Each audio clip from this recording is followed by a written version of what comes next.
பேர் வச்சாங்கன்னா அது ஆறாவதாக வருகின்ற திதி, அதனால் அதற்கு சஷ்டி திதி அப்படின்னு பேர். ஆக கந்தனை பற்றி 6 கவசங்கள் பாடியதனால் இதற்கு பெயர் கந்த சஷ்டி கவசம் என்று பெயர். கவசம் அப்படின்னா காப்பு அப்படின்னு அர்த்தம்.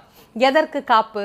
ஒரு போருக்கு செல்லக்கூடிய போர் வீரன் தன்னுடைய உயிரை காப்பாற்றி கொள்ள வேண்டும் என்பதற்காக கவசம் அணிந்து கொண்டு போருக்கு செல்வது அப்படிங்கிறது வழக்கம்.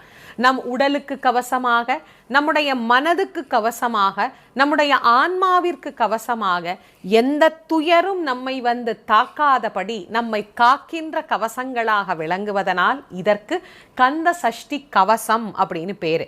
பெயருக்கே இவ்வளவு சிறப்பு இருந்ததுன்னா இந்த பாடலுக்கு எவ்வளவு சிறப்பு இருக்கும்? முருகப்பெருமான விரும்பி முருகப்பெருமான் நமக்கு கண்ணெதிரே வந்து காட்சி கொடுத்து எந்த துன்பமாயினும் அந்த துன்பத்திலிருந்து நம்மை மாற்றி அனுக்கிரகம் செய்யக்கூடிய